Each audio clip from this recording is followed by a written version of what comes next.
Welcome to Sarbarar YouTube channel. Sunday के दिन आज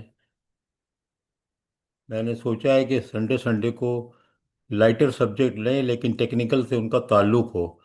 कोई ऐसा कॉमेडी प्रोग्राम नहीं, लेकिन ताल्लुक उसका होगा या तो जॉब से या कोई ना कोई इंजीनियरिंग के सब्जेक्ट से, लेकिन लाइटर साइड होगी। उसमें आप देखेंगे कि बहुत से जो लोगों ने मुझे कहा कि केस स्टडीज़ आप बयान करें जो कि आपको जॉब के दौरान में तजुर्बा हुआ, उसको बताएं, तो केस स्टडीज़ की शक्ल में बताएं। तो मैंने कहा ठीक है, फिर मैं केस स्टडीज़ को ऐसा करता हूँ कि थोड़ा सा लाइटर स्टाइल में लेता हूँ और फिर मैं उनको आपके सामने पेश करता हूँ। आज का जो सब्जेक्ट है, जैसा कि आप देख रहे हैं, वो टेक्निकल तो नहीं है, लेकिन है उसका ताल्लुक इस सेंस में टेक्निकल से कि मुझे जो जिस वजह से ये लेटर या ख़त लिखना पड़ा जवाबन, उसकी वजह जो थी वो टेक्निकली थी। और मेरा आज तक इस बात पे बिल्कुल यकीन है कि जो भी नई जनरेशन है और उसमें जो अच्छे अच्छे पढ़ने वाले बच्चे हैं, उनकी तादाद कुछ भी हो, लेकिन वो हम लोगों से काफ़ी ज़्यादा काबिल है। उनके पास बहुत सा सरमाया है, उनको बहुत एक्सेस है जो हमें नहीं था। हमें तो दाखिला भी लेना था अमेरिका में, तो ख़त लिखते थे और फ़ोटो करा के और कार्बन कापी करा के भेजे जाते थे, फ़ोटो कापी भी नहीं थी।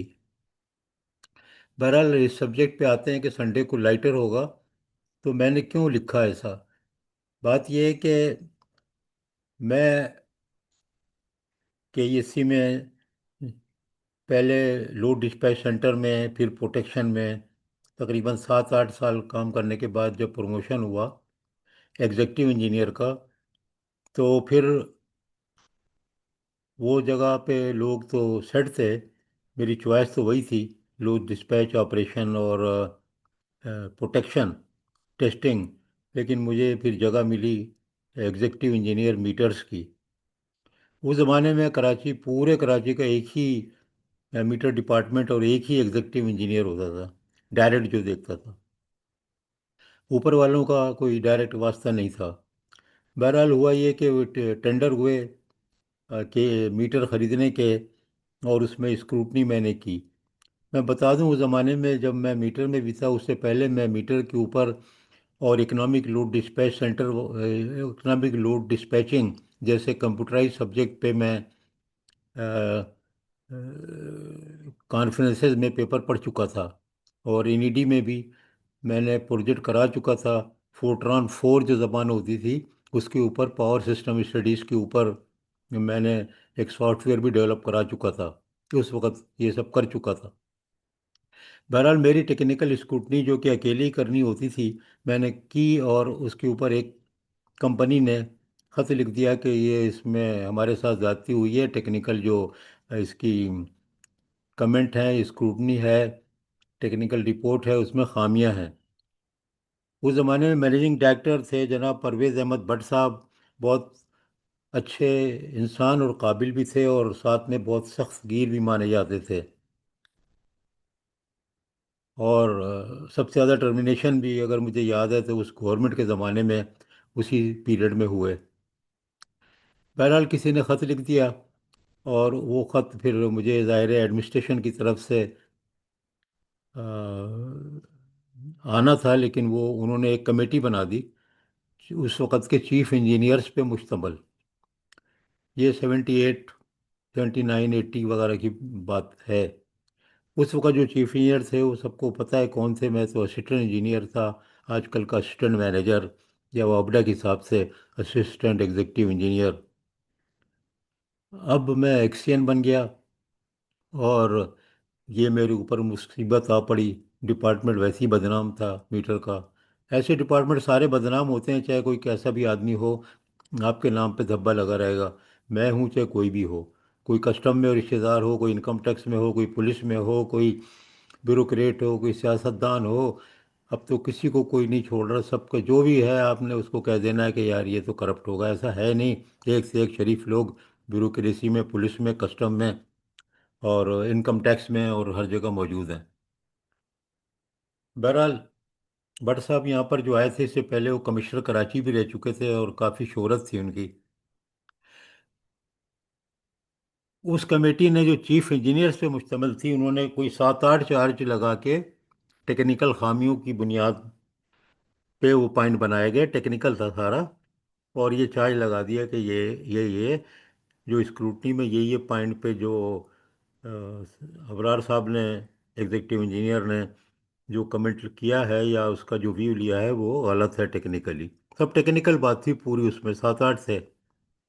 अब मेरे समझ में तो कुछ ना आया। मैंने कहा यार ये मैं 7 8 का जवाब लिखूं या मैं क्या करूं। तो मेरे कुछ समझ में नहीं आ रहा था। तो मैंने खैर एक जवाब बनाया और उसमें मैंने लिखा कि नंबर 1 पॉइंट के मैंने जो कमेंट्री की है, जो स्क्रूटनी की है टेक्निकली, मैं उस पर कायम हूँ और ये बिल्कुल सही है। मैं उस वक्त पेपर पढ़ चुका था कॉन्फ्रेंसेस में। अब दूसरा पॉइंट है, मैंने लिखा कि ये जो कमेटी टेक्निकल है, ये लोग मुझसे मोअज़्ज़ज़ हैं, बहुत सीनियर हैं।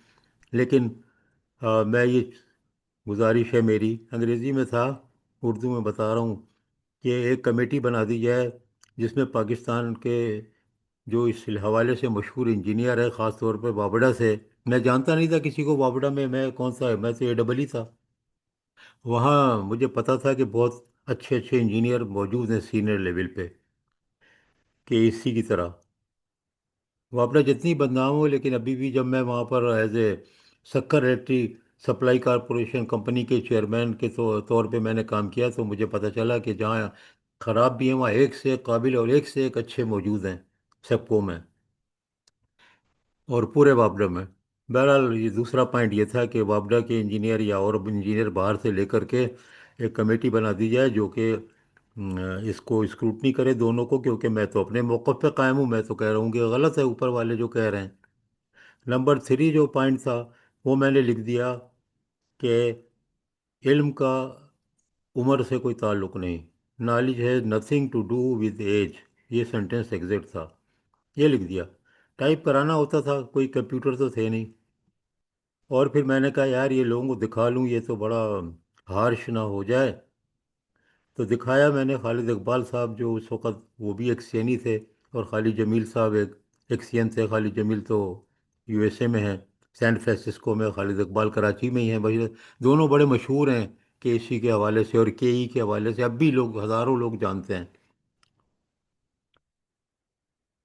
तो खालिद इकबाल साहब ने कहा कि यार ये जो आखिरी है निकाल दो, कि knowledge has nothing to do with age. मैंने कहा यार ये तो मेरा ख़ास जुमला है, मैं तो 0 1 का सर्किट खेल रहा हूँ। उस वक़्त तो ये जुमला नहीं था, अब कह रहा हूँ कि मैंने दिमाग में अब ये सोचता, अगर अब होता तो मैं तो कहता मैं तो 0 1 का लॉजिक सर्किट है, ऑन या ऑफ, बीच का कोई गुंजाइश ही नहीं है। खैर मैंने उनकी बात नहीं मानी। मैंने कहा यार वो उनके तरीक़ाकार में और मेरे जो था वो इस मामलों में हमेशा से फ़र्क था, नॉलेज में। और पढ़ते हम लोग मिलके ही थे, सारी ड्राइंगें हर काम। तो अब इसी लेटर को मैंने भेज दिया। और देखे कि अगले दिन ही परवेज़ अहमद भट्ट साहब के सेक्रेटरी थे, जो पर्सनल सेक्रेटरी, वो भी अच्छे ओहदे के होते हैं 17 18 ग्रेड में। तो उनका फ़ोन आया कि ऊपर भट्ट साहब बुला रहे हैं। अब भट्ट साहब की तो शोहरत यही थी कि वो तो या तो निकाल देंगे या रख लेंगे या जो भी करेंगे। लेकिन सख्त थे, सही थे, बहुत अच्छे आदमी, काबिल थे, मशहूरत बहुत अच्छी थी, ऑनेस्टी में भी। तो बहरहाल वो गया मैं। तो वहाँ पर उन्होंने उस वक़्त के चीफ एडमिनिस्ट्रेटिव ऑफिसर को भी बुला के बैठाया हुआ था, मेरी पर्सनल फाइल भी थी। बाद में मैं भी KC में चीफ एडमिनिस्ट्रेटिव ऑफिसर CAO रहा हूँ, जब मैं डिप्टी चीफ इंजीनियर था। बहरहाल ये तो बहुत बात की बात है। तो उन्होंने मुझे मेरा वो लेटर दिखाया कि ये तुमने क्या लिखा है, तुम तो कह रहे हो कि तुम्हारे सारे पॉइंट सही हैं, ये लोग गलत हैं, और उम्र का कोई ताल्लुक ही नहीं है इल्म से। मैंने कहा मैं सब तीनों पॉइंट पे अब भी कायम हूँ, और जो भी आप समझें, लेकिन मैं, मेरा यही है। और मैंने काफ़ी मीटर्स पे और اس کے علاوہ پروٹیکشن پہ میں نے، اور میں NED میں پڑھاتا ہوں، اس وقت پڑھا رہا تھا، میں نے کہا میں پڑھاتا بھی ہوں، پیسے نہیں لیتا ہوں میں، میرا، میں نے وہاں پڑھا ہے تو میں وہاں پڑھاتا ہوں، کیونکہ وہ پروفیسر کہتے ہیں کہ پڑھا دو تو پڑھاتا ہوں۔ پیسے تو 150 روپے ملتے تھے پر آور، تو وہ پیسے میں نے لیے ہی نہیں کبھی، کیا لیتا اس کو میں۔ بہرحال وہ کمرشل ایکٹیویٹی نہیں تھی۔ انہوں نے کیا کہا، انہوں نے کہا کہ دیکھیں میں نے یہ بیٹھے ہوئے ہیں CEO، میں نے ان کو آپ کے پیچھے لگایا ہفتہ بھر، اور میں نے پوری انکوائری کروائی کہ آپ کیا کرتے ہیں، کہاں جاتے ہیں، کہاں رہتے ہیں، آپ کے ایسٹ کیا ہیں۔ اور کہنے لگے مجھے تو ہر چیز پہ ایکسیس ہے، کیونکہ میں کمشنر تھا کراچی میں، تو مجھے سب میرے کولیگ ہیں۔ تو بٹ صاحب ایسے نہیں تھے کہ بس وہ ہیئر سے پہ چلیں، بٹ صاحب جو تھے نا ریسرچ مائنڈیڈ آدمی ہیں، اور وہ انہوں نے بعد میں بھی آ، کام جاری رکھا پڑھنے لکھنے کا، جو مجھے پتہ چلا۔ بہرحال مجھے اندازہ ہوا کہ یہ حالات کچھ قابو میں ہیں، تو میں نے کہا کہ بس میں نے یہ لکھا ہے، جو مناسب سمجھے جائے۔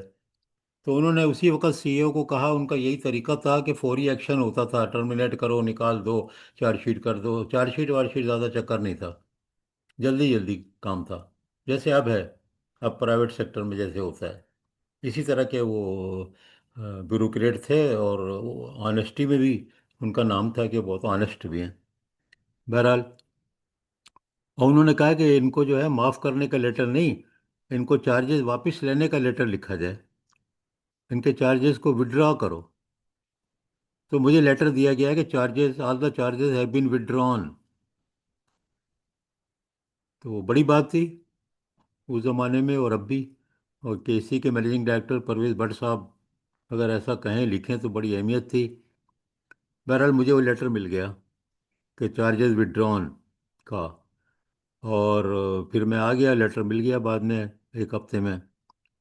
اس کے بعد پھر کچھ دنوں کے بعد ان کے سیکریٹری کا فون آیا کہ بٹ صاحب بلا رہے ہیں اور انرجی میٹر لے کے آ جائیں۔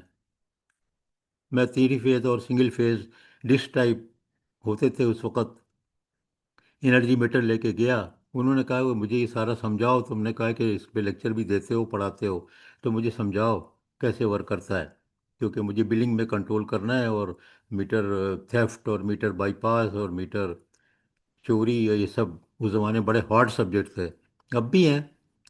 تو اس زمانے میں پولیس کچہری بہت تھی، پولیس کو لے کے جاتے تھے۔ اب پھر میں نے ان کو سمجھایا، تو بعد میں نے پتہ کیا کہ یار یہ ان کو کیوں دلچسپی ہے، تو پتہ چلا کہ وہ تو خود MSc فزکس ہیں، اور تھے اور ہیں، اور کافی ان کی نالج ہے ہر چیز پہ۔ تو میں نے پھر سمجھ گیا کہ یار یہ تو ساری فزکس ہے، الیکٹرو میگنیٹک اور روٹیشن اور EMF اور کرنٹ وولٹیج، یہ تو فزکس والا جو MSc ہے اس کو تو سارا پتہ ہے۔ اپلائیڈ فزکس والا تو ہوتا ہی الیکٹرانک انجینئر ہے۔ بائی دا وے اس وقت اپلائیڈ فزکس کا نام نہیں تھا دنیا میں۔ تو بٹ صاحب کی ایک بیسک نالج تھی، وہ میری ساری بات سمجھ رہے تھے، ایسا نہیں تھا کہ ان کو کچھ سمجھ میں نہیں آ رہا ہے، اسی لیے انہوں نے بلایا۔ بعد میں مجھے پتہ چلا، اور اس کے بعد وہ میں نے دیکھا کہ وہ کافی دلچسپی لیتے تھے، اور ان کے سارے فیصلے بہت اچھے ہوتے تھے، بہت چھوٹے نوٹ لکھتے تھے، بہت اچھے بیوروکریٹ ہیں، اور پڑھنے لکھنے سے بہت ان کو شوق تھا۔ تو اللہ کا شکر ہے، یہ میری، میں نے آپ کو ہسٹری بتائی، آپ کو بھی کوئی ایسا واقعہ آپ کے ساتھ ضرور پیش آیا ہوگا، یہ ہر کام کرنے والے کے ساتھ پیش آتا ہی ہے کہ کوئی نہ کوئی وہ مسئلے میں پھنستا ہے اور نکلتا ہے، یہ اسی کا نام زندگی ہے۔ یہ میرا آج کا ٹاپک تھا، یہ ٹاپک سنڈے سنڈے آپ دیکھیں گے انشاءاللہ۔ تو اس کو ختم کرتے ہیں یہاں پہ، آج کے موضوع کو، اور پھر انشاءاللہ آپ سے ملاقات ہوگی یہاں پہ۔ آپ اس کو سبسکرائب کریں، شیئر کریں نہ کریں، یہ تو کمپنی سے تعلق ہے، لیکن یہ ہے مینجمنٹ کا ایک معاملہ، تو آپ کی مرضی ہے۔